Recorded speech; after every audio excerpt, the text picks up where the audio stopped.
जा रही है मेरी? नहीं जा रही है तो और अच्छा है, तब टेंशन ही नहीं है कोई। गुड मॉर्निंग, आवाज जा रहा है ना? जय Hind sir. Good morning. Yes, जा रहा है। चलिए, हम आपको पढ़ा दिए थे कन्नौज पर त्रिपक्षीय संघर्ष, याद कीजिए। कन्नौज पर त्रिपक्षीय संघर्ष हम आपको पढ़ाए थे, कुछ याद है?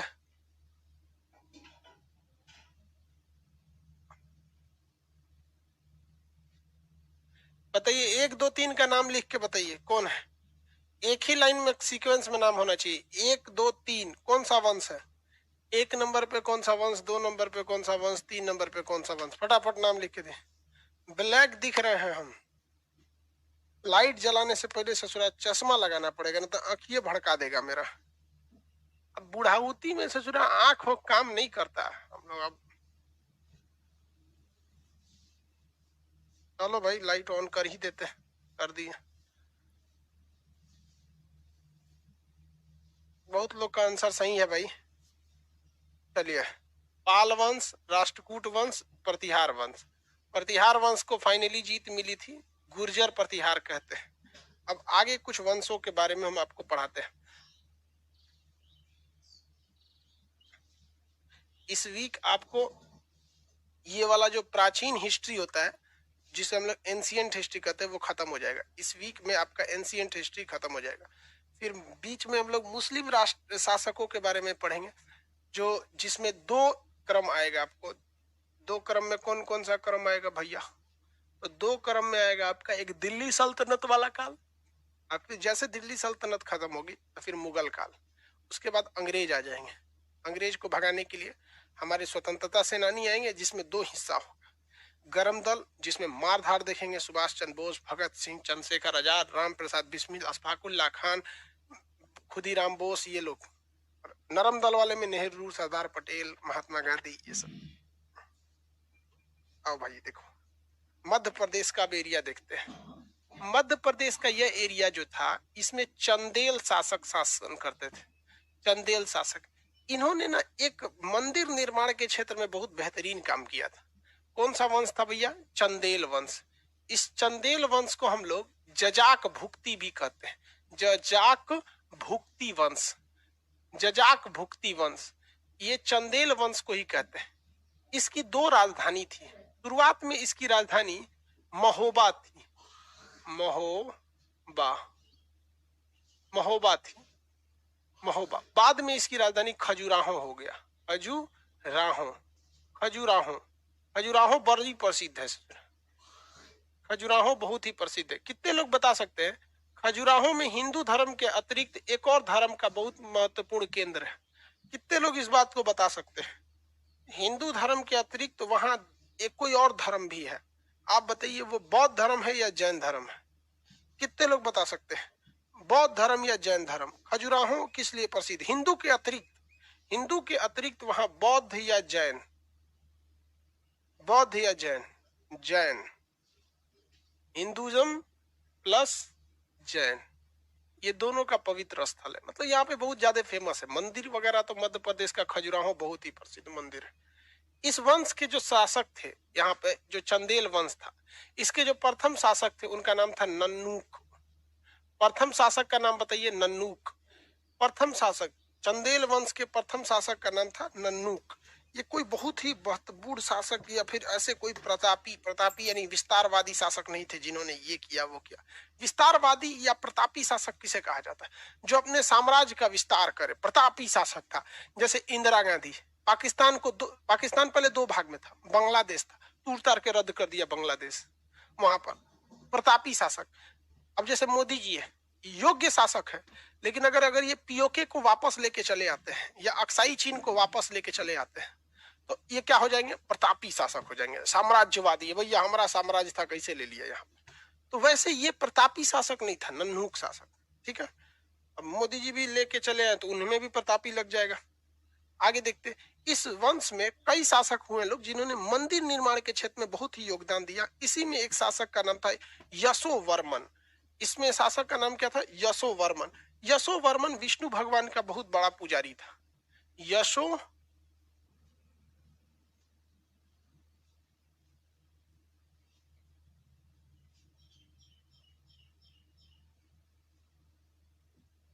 इस पे देखिए आवाज आ रही है कि नहीं? आगे आवाज, वो लाइट फ्लक्चुएट कर गई थी। जल्दी आ जाइए, जल्दी इस पे। अब कई को उसी पे होगा सब अभी तक। आ गए?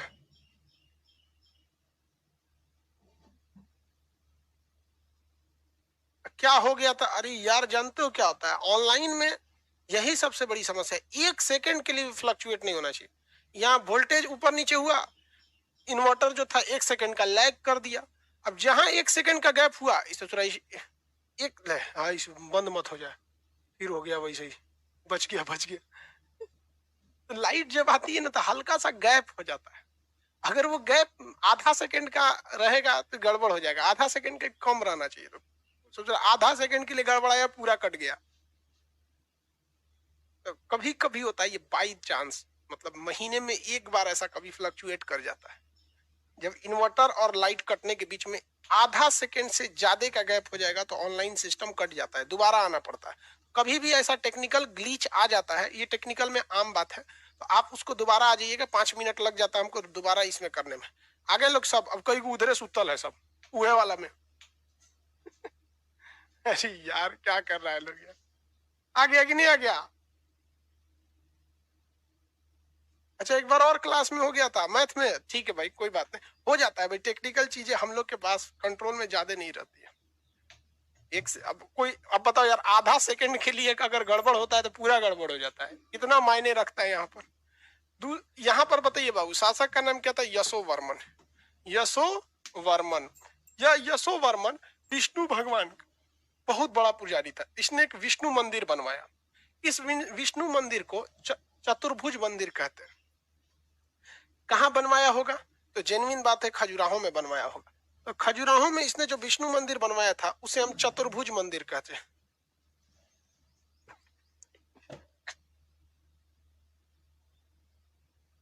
चतुर्भुज मंदिर, चतुर्भुज मंदिर। यह चतुर्भुज मंदिर कहाँ है भैया? खजुराहो में।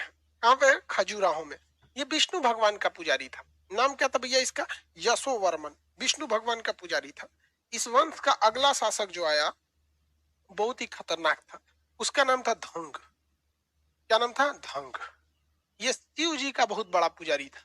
इसने कहा कि भैया, जब खजुराहो में विष्णु भगवान का पूजा हो सकता है तो हमरे भोले बाबा का कहना होगा। तो इस शिव जी का पुजारी था। तो इसने कंदरिया महादेव का मंदिर बनाया। कंदरिया, कंदरिया, कंदरिया महादेव। महादेव आपको भी पता है भैया, महादेव शिव जी को कहते हैं। भाई शिव जी का नाम बहुत ज्यादा है, बहुत ज्यादा। ऐसे लोग ऐसे दुलार में गणेश के पापा भले बोल देते हैं। शंकर जी, पशुपति, भोलेनाथ, भोले बाबा, बहुते नाम है शिव जी का। तो शिव जी का महादेव बहुत ज्यादा। महादेव तो बहुत फेमस है। महादेव, महाकाल। कंदरिया महादेव का मंदिर बनवाया। कहाँ पर है? तो खजुराहो में। अभी वर्तमान समय में खजुराहो में सबसे फेमस अगर कोई चीज है, खजुराहो में, खजुराहो, अगर खजुराहो में सबसे फेमस चीज है कोई, तो विष्णु भगवान के चतुर्भुज मंदिर से ज्यादा फेमस मंदिर है कंदरिया महादेव का मंदिर। यह कंदरिया महादेव का मंदिर में, अभी शंकर जी के बैल का नाम क्या था? नंदी बैल। बहुत होशियार था, जानता था कि शंकर जी के लिए चढ़ावा वगैरह आएगा, ये तो भोले बाबा है, ये तो खुद खाए होंगे नहीं, हमरे मिलेगा। तो सब, उनका जो बैल का नाम था क्या था? नंदी। तो यहाँ नंदी की सबसे बड़ी मूर्ति है। नंदी देखिएगा ना, मूर्ति है, आगे बैल बैठा रहता है। शंकर जी का वही है। बारात वरात में भी लेके गए थे उन सबको। बारात में लेके कौन सी गए थे? हाड़ा बिछी, भूत पिशाच, सब देख के तो घबरा गए थे सब कि कैसे से ब्याह हो गया पार्वती जी का। पार्वती जी बहुत सुयोग्य, सुंदर, सुशील, आई भांग पीने वाला आदमी। इनका तो पूछिए मत, भूत पिशाच लेके गए थे ब्याह में। तो इनके साथ ये नंदी बैल बड़ा प्रसिद्ध था। तो नंदी की मूर्ति उस प्रांगण में बहुत फेमस है। तो जो खजुराहो के पास या फिर जितने भी चंदेल काल में मंदिर बने, इस मंदिर के निर्माण की एक अलग शैली थी। आपको मंदिर निर्माण की शैली अभी पढ़ाए नहीं है, बस हल्का बता दिए कि भाई साउथ में द्रविड़ शैली, विमानन शैली, नागर शैली और वेसर शैली। जब सारा कंप्लीट हो जाएगा ना, तो इन शैलियों के बारे में अलग से चर्चा करेंगे ताकि आपको डिफरेंशिएशन करने में आसानी हो। ये सब ये सब वेसर शैली में बनाई गई मंदिर थे सब यहाँ पर। बहुत ही प्रसिद्ध मंदिर कंदरिया महादेव का मंदिर कहाँ पर है भैया? मध्य प्रदेश खजुराहो में। किसी को कोई दिक्कत नहीं। ये गजब आदमी था। ये प्रयागराज में, कहाँ पर? प्रयाग में। प्रयाग में गंगा यमुना का वर्तमान में संगम होता है। किसका संगम होता है? गंगा यमुना का संगम होता है। इस संगम में जाके जल समाधि ले लिया, जल समाधि ले लिया। सोचिए, पानी में जाके डूब गया, मतलब पूजा पाठ किया जाता है और स्वतः जाके मतलब पानी में जाके और भगवान में विलीन हो जाता है। कहता भाई गंगा मैया हम आ रहे हैं। हम ये जानबूझ के एज ए, जैसे जैन धर्म में कैसे संलेखना है, वो सुसाइड नहीं है। सुसाइड किसे कहा जाता है? जब जिंदगी से आप तंग आ गए तो अब मर रहे हैं तो सुसाइड है। लेकिन अगर आप इसे स्पिरिचुअल के तौर पे, एक धार्मिक भावना के आधार पर उस हिसाब से करेंगे हम भगवान में विलीन होने जा रहे हैं। जैसे जैन धर्म में लोग संलेखना विधि यानी भूख खाना पीना छोड़ देते तो मरते, आप उसे एज ए सोसाइटी डिक्लेयर नहीं कर सकते क्योंकि उनका रिचुअल का हिस्सा है। उनके रिचुअल मतलब होता है धार्मिक अनुष्ठान का हिस्सा है। वैसे ये धार्मिक परंपरा है कि गंगा और यमुना दो भारत की सबसे पवित्र नदी मानी जाती है। तो गंगा यमुना का संगम जहाँ होता है प्रयाग, हो तो और पवित्र जगह हो जाता है। वहां जाके इसने क्या कर लिया भैया? जल समाधि ले लिया। किसी को कोई दिक्कत नहीं है? किसी को दिक्कत? सुसाइड करना सही नहीं है भैया, ये सुसाइड नहीं था। आप नहीं समझते हो, उस समय की धार्मिक ये मान्यता थी, आप इसे सुसाइड नहीं कह सकते। जैसे जैन धर्म के क्या, तब आप कहिएगा क्या सारे धर्म ने सुसाइड करते? नहीं, ये मान्यता थी कि जो गंगा मैया में समा गया उस सीधे कहाँ चल जाता है? स्वर्ग वगैरह में चल जाता है। अपनी अपनी मान्यता है भैया, मानो तो भगवान, नहीं मानो तो पत्थर। अब आज के वक्त में थोड़ा सा अजीब लगेगा, आज के वक्त में जल्दी कोनो जैबो नहीं करेगा, जाएगा फिर वापस चलेगा, भाई सांस फूल तो हमारा। तो उस वक्त की बात थी। तो ये कौन सा शासक थे भैया? धंग शासक, धंग नाम था इनका। इसके बाद अगला शासक था जो बहुत ही खतरनाक था, विद्याधर। मतलब ये बहुत गुस्सैल शासक था विद्याधर। इस वंश का जो अगला शासक था ना, उसका नाम था विद्याधर। बहुत गुस्सैल शासक था, मतलब उसको बीख बड़ी तेज चढ़ जाता था। और ऐसा नहीं कि किसी भी मैटर पे, पागल थोड़ी था, गुस्सैल था लेकिन मैटर पे होता था वहां पर। उसका नाम क्या था भैया? विद्याधर। शासक का नाम था विद्याधर। विद्याधर ये बहुत ही मतलब प्रतापी था। प्रतापी, प्रतापी, प्रतापी ना लिख के यहाँ लिख सकते हैं स्वाभिमानी। स्वाभिमानी शासक था, बहुत ही स्वाभिमानी शासक था। कहा हमारे क्षेत्र में कोई दूसरा टांग नहीं लड़ाना चाहिए। लेकिन इसी समय आ गया भारत में महमूद गजनबी। महमूद गजनबी जो था वो कहां पर आक्रमण कर दिया? गुजरात में। गुजरात में। आप बताइए भैया, गुजरात में सोमनाथ मंदिर को लूटने वाला कौन था? महमूद गजनबी था। सोमनाथ की मंदिर लूटने वाला कौन था? महमूद गजनबी। एक्चुअली क्या है कि मंदिर में लोग बहुत दान दक्षिणा दे देते हैं। अक्सर आज भी सुनते होंगे गांव में कोनो मंदिर का वही दान पेटिया लेके भाग गया। आजकल खुदरा चोर हो गया है, दान पेटिया लेके भाग जाता है। तो ये गुजरात में लूटने आया था महमूद गजनबी। तो गुजरात का शासक था जिसका नाम था राज्यपाल। गुजरात का शासक क्या नाम था? राज्यपाल। इस राज्यपाल ने महमूद गजनबी से बराबरी किया ही नहीं। जो गजनबी था, महमूद गजनबी, इसने बराबरी किया ही नहीं बल्कि स्वाधीनता मान लिया। महमूद गजनबी के आगे खुद ही आकर स्वीकार कर लिया कि भैया हम हार गए। लड़ा ही नहीं। गुजरात के शासक क्या नाम था? राज्यपाल। महमूद गजनबी आया, गुजरात के अलग अलग जगहों पे लूटा। ऐसा नहीं कि केवल महमूद गजनबी ने सोमनाथ का मंदिर ही लूटा। वो इसलिए फेमस हुआ, दो वजह। एक, सोमनाथ की मंदिर से अत्यधिक अपार मात्रा में उसे सोना चांदी धन दौलत मिला, पहला रीजन। दूसरा, एक धार्मिक भावना से जुड़ा था। जैसे किसी का घर लूट कर 1 लाख चुरा लीजिए, उतना भयंकर बवाल नहीं होगा जितना किसी मंदिर मस्जिद या किसी धार्मिक जगह में घुस के 10,000 चुरा लीजिए, क्योंकि वहां डकैती प्लस धार्मिक भावनाएं दोनों जुड़ जाती है। तो महमूद गजनबी ने कई जगहों को लूटा था गुजरात में, लेकिन सोमनाथ के मंदिर से चूंकि उसने अपार धन भी लूट लिया और धार्मिक भावना को बहुत बुरी तरह से ठेस पहुंचाया, इसलिए उसका ये वाला चीज आती है। तो ऐसा नहीं कि केवल वही लूटा था, अन्य चीजों पे भी आक्रमण किया। तो ये राज्यपाल ने उसे लड़ा ही नहीं था। एकरा बीख चढ़ गया विद्याधर को, राज्यपाल को बुलाया, कह रहे आओ, तो तू नहीं आया तो खुदे गया गुजरात में, मार दिया इसको। मर जाओ ससुरा, तोरा जीने का कोई अधिकार नहीं। तो गुजरात के शासक राज्यपाल की हत्या किसने कर दिया था? विद्याधर। क्यों? क्योंकि इसने महमूद गजनबी का डट कर मुकाबला नहीं किया था। ठीक किया था कि नहीं किया था?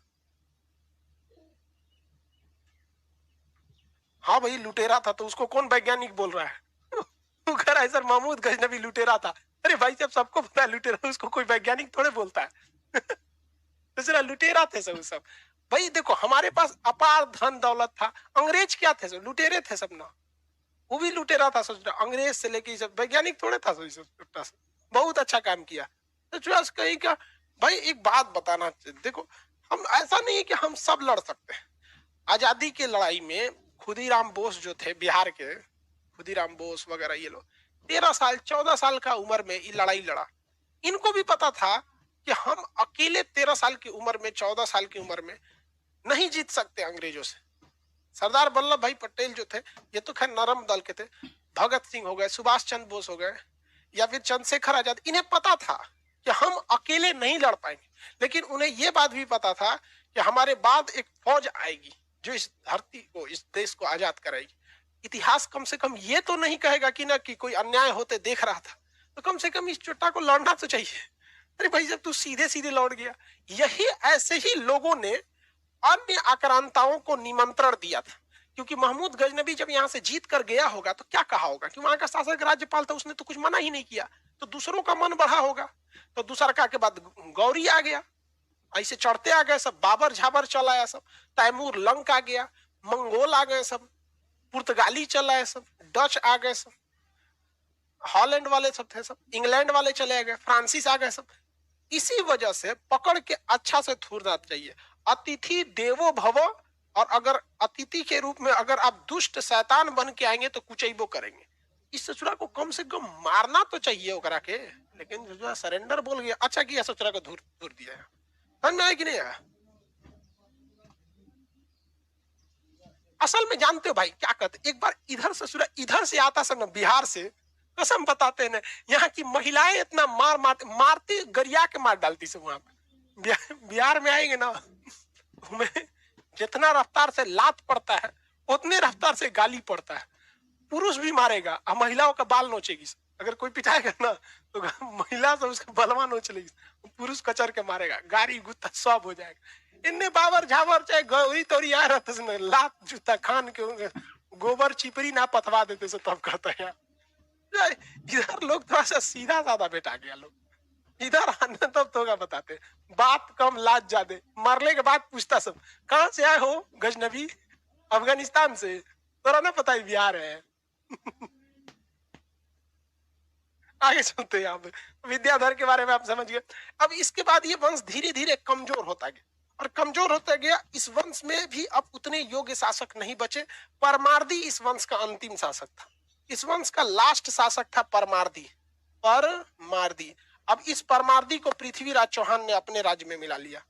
पृथ्वीराज तृतीय नाम था इनका, जिसे हम लोग पृथ्वीराज चौहान कहते हैं। हमारे यहाँ एगो यो तो खराबी था, तो राजस्थान एगो अपने कोई बहुत बड़ा तो है नहीं भाई। इंडिया के हिसाब से तो राजस्थान एक स्टेट है ना, वो मैं सोच रहा 4-5 गो राजा, मेवाड़ के अलग, उदयपुर के अलग, आमेर के अलग, इधर के अलग।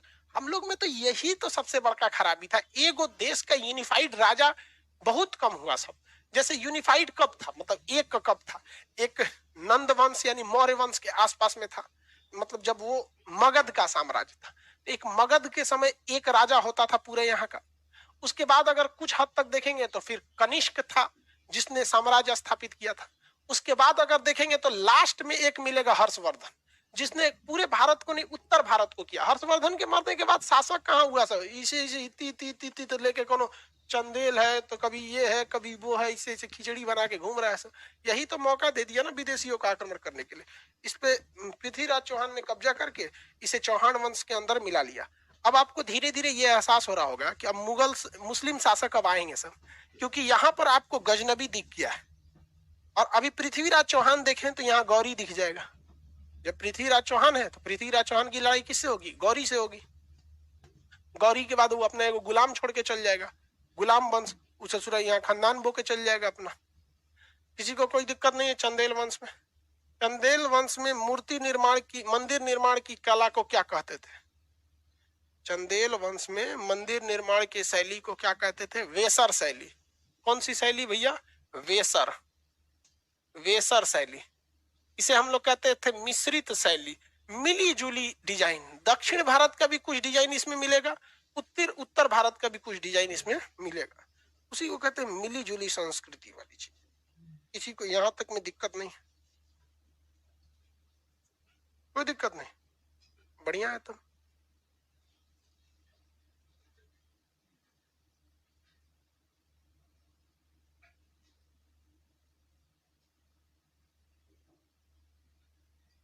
आगे बढ़े। अब इसके बाद छोटे छोटे वंश आएंगे। सोच रहा पनिया लग रहा है जैसे सैनिटाइजर पी रहा है,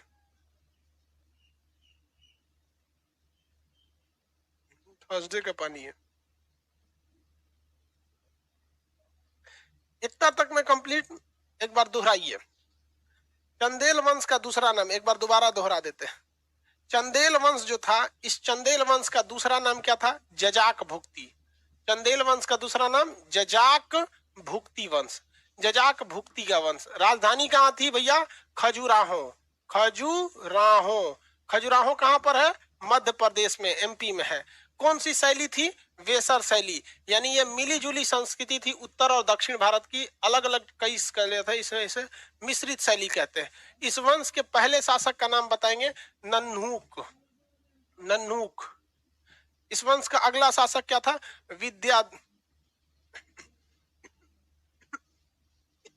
विद्याधर नहीं, यशोवर्मन।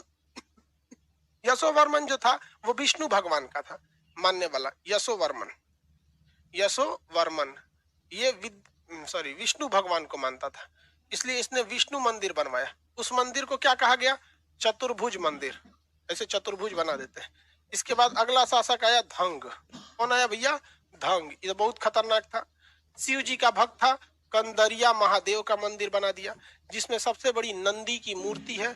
ये कंदरिया महादेव कहाँ है? खजुराहो में। खजुराहो हिंदू प्लस जैन दोनों के लिए फेमस है। इसने गंगा यमुना के संगम पर प्रयाग में क्या कर लिया? जल समाधि ले लिया, उस समय के मतलब रीति रिवाज के अनुसार। इस वंश का अगला शासक जो आया था विद्याधर। विद्याधर किसको काट के रख दिया? विद्याधर ने किसको काट दिया? राज्यपाल को काट दिया। अब आपसे पूछेगा राज्यपाल कहाँ का शासक था? तो गुजरात का शासक था। गुजरात के शासक राज्यपाल को काहे काट दिया? क्योंकि जब गुजरात को लूटा जा रहा था, किसके द्वारा? गजनबी के द्वारा। किसके द्वारा? गजनबी के द्वारा। गजनबी के द्वारा। तो ये ससुरा चुपचाप बैठ के देख रहा था। देखो भाई, एक बात आपको बताते हैं, गीता में श्री कृष्ण ने क्या कहा है कि इस पृथ्वी को राक्षसों के तांडव ने उतना क्षति नहीं पहुंचाया जितना कि महात्माओं के मौन धारण ने पहुंचा दिया। और ये हकीकत, दुष्ट लोग बहुत कम होते हैं। किसी भी समाज में देखिएगा ना, तो 90% लोग अच्छे होते हैं, 10% लोग ही खराब होते हैं। लेकिन कृष्ण भगवान ने क्या कहा कि जो दुष्ट होते हैं, जो राक्षस मतलब कैटेगरी के लोग होते हैं, मतलब ऐसा समझिए दुष्ट, तो दुष्टों की आचरण ने उतना क्षति नहीं पहुंचाया जितना कि इन महात्माओं के मौन धारण ने पहुंचा दिया। आज भी देखिए, किसी कहीं घर में कोई सड़क बन रही है, 2 नंबर का मसाला लग रहा है, साला एक वो ठेकेदार ना चोर है जो उस सड़क को बनवा रहा है, लेकिन उस मोहल्ले में रहने वाले 400-500 परिवार चुप। 2 नंबर का मसाला लग रहा है, बालू के जहां सीमेंट लगना चाहिए वहां बालू लग रहा है, नाली में घोटाला हो रहा है, सड़क का पैसा आया वो लूट लिया जा रहा है, राशन कार्ड में राशन बांटने को आ रहा है, 20 किलो बांट रहा है, 19 किलो 1 किलो मार रहा है घपला। तो ये बड़ी खराब चीज है। बहुत होशियार थे कृष्ण भगवान। आगे बढ़े। आप लोग चुपचाप नहीं रहिएगा। जब जब आपको कभी दिखना, हमको देखते हैं किसी को लपेट लेते हैं, अगर गलती करेंगे तो चाहे मोदी जी भी अगर करते हैं तो हम तो बताइए देते कि तो कोई भैया ये यहाँ गड़बड़ कर रहा है। कोई भी हो, चुपचाप नहीं रहना चाहिए। आगे लास्ट शासक इसके कौन थे? परिमार्दी। परिमार्दी। इन्हें मिला लिया पृथ्वीराज तृतीय ने। पृथ्वीराज तृतीय, जिसे हम लोग पृथ्वीराज चौहान के नाम से जानते हैं। पृथ्वीराज चौहान, इन्होंने तो बहुत बहादुरी से लड़ा था मोहम्मद गौरी के साथ, लेकिन दिक्कत क्या हो गया, मतलब शादी ब्याह का एक मैटर को लेकर इनके खुद के मतलब सहयोगी के साथ एक दिक्कत हो गया था। आपको भी पता है, नाम क्या था? जयचंद। अब जयचंद की बेटी से इनका विवाह हुआ था, जयचंद नहीं चाहता था इनसे कर, वो आगे समझाएंगे। अब पूरा अभी क्या बताएं उसमें, जब वो पढ़ाएंगे तब आपको बता दें। समझ आ गया कि नहीं आ गया? चले।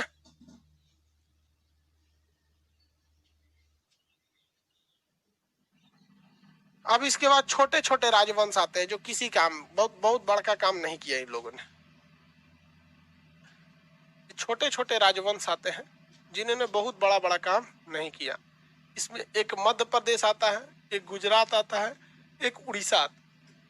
अभी आपने मध्य प्रदेश का राजवंश देखा, मध्य प्रदेश में ही आता है आपका कौन सा राजवंश भाई? ये चंदेल वंश। इसी मध्य प्रदेश में आएगा कलचुरी वंश। इस मध्य प्रदेश में कौन सा वंश आएगा भैया? कलचुरी वंश आएगा। कलचुरी वंश में भी कोई खास शासक नहीं रहेंगे, सब मध्य प्रदेश का था। और इसके बाद आएगा गुजरात का मैत्रक वंश। कलचुरी वंश और मैत्रक वंश ये किसी काम के मतलब बहुत बड़ा शासक नहीं हुए लोग। मध्य प्रदेश में कौन सा आ गया?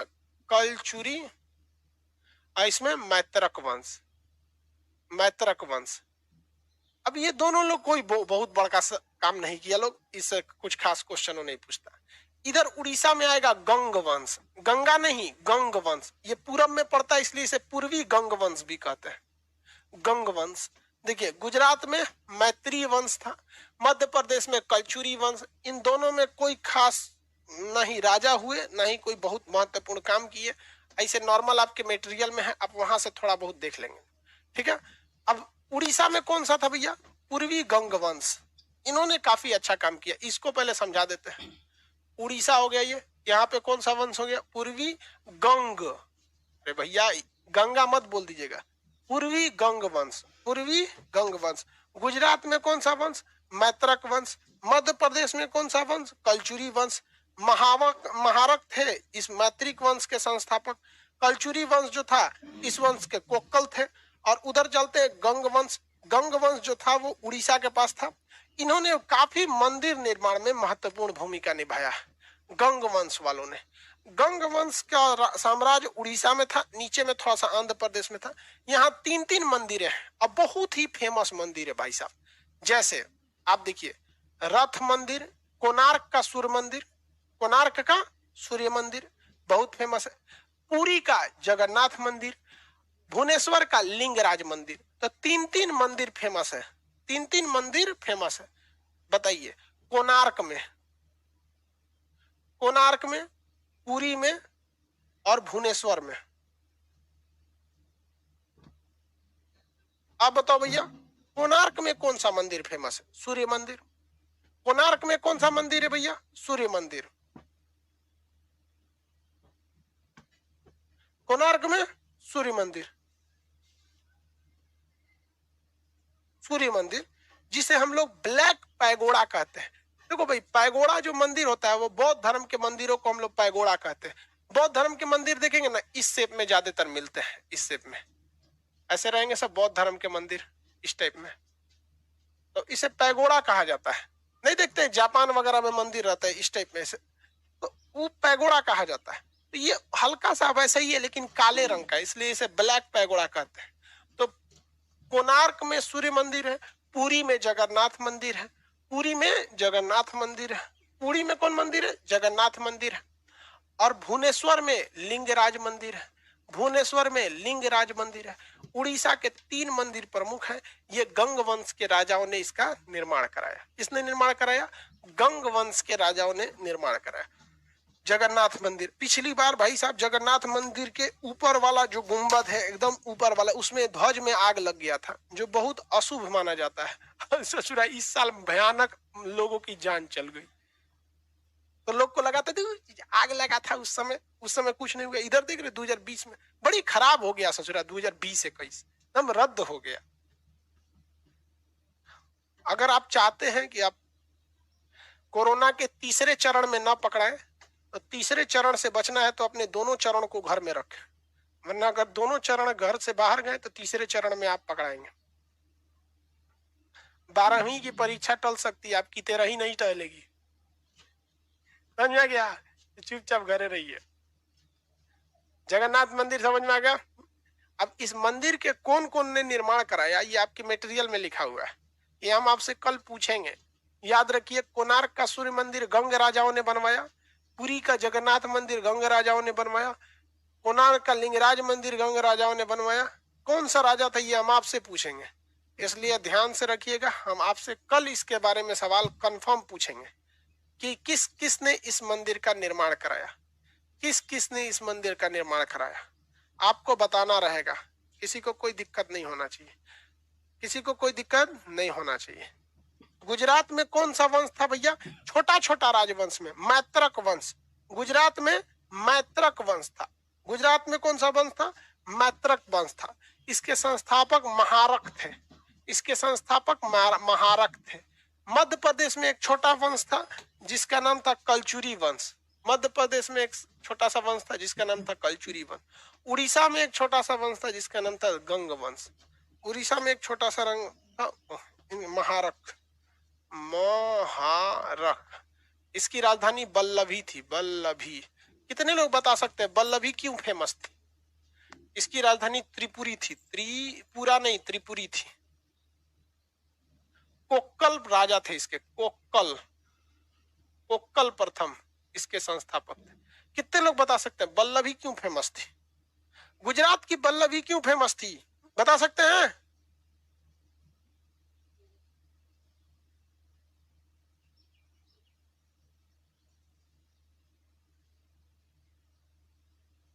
नहीं बता सकते?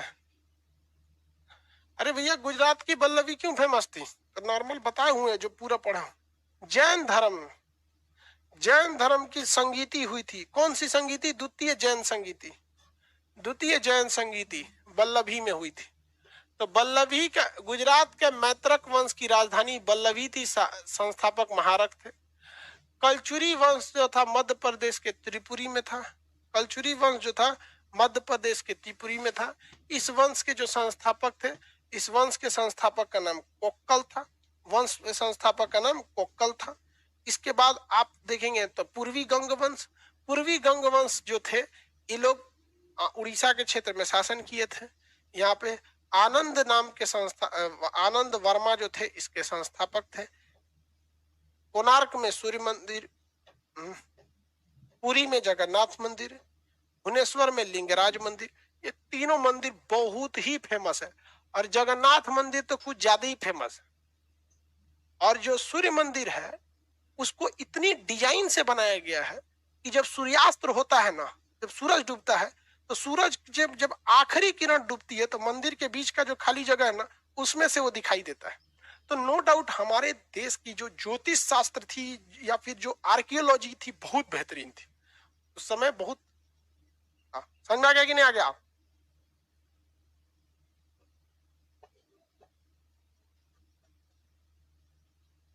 समझ में आ गया? चलिए अब एक और शासक था, हम पढ़ा दिए आपको, गौड़ वंश। बंगाल का एक और वंश था गौड़ वंश, उसमें हमको कुछ पढ़ाना ही नहीं है, गौड़ वंश पढ़ा चुके हैं। गौड़ वंश में सबसे एक ही खतरनाक शासक था गौड़ वंश का, शशांक। गौड़ वंश का एक ही तो खतरनाक शासक था, याद कीजिए, शशांक। शशांक आके मारा था राजवर्धन को, तो हर्षवर्धन ने मार दिया शशांक को। शशांक ने किसे मारा? राज्यवर्धन को। तो हर्षवर्धन ने किसे मार दिया? शशांक को। शशांक ने ही कौन सा मंदिर कटवाया था? बौद्ध मंदिर गया का। गौड़ वंश कहाँ था? तो पढ़ाई दिए थे। गौड़ वंश नहीं पढ़ाए थे जी, या हर्षवर्धन पढ़ा रहे थे तभी पढ़ाए थे।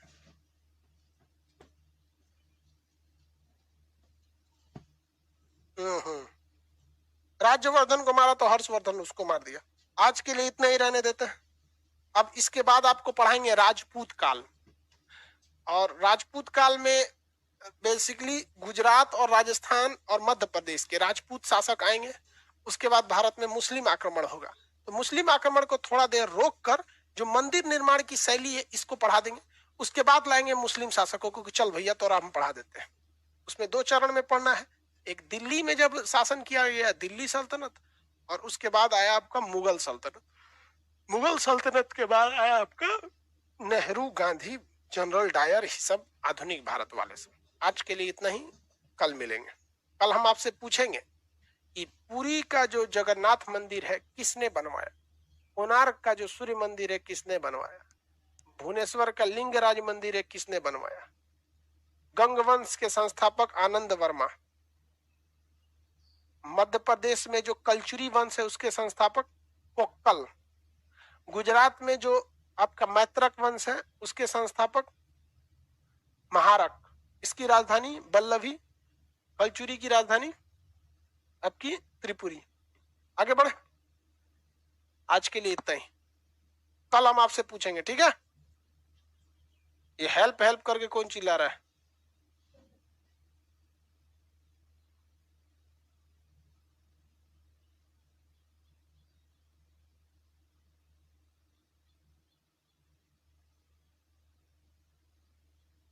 नहीं है तो आप खोज के लाएंगे, सब हम ही करेंगे, खोज के लाएंगे।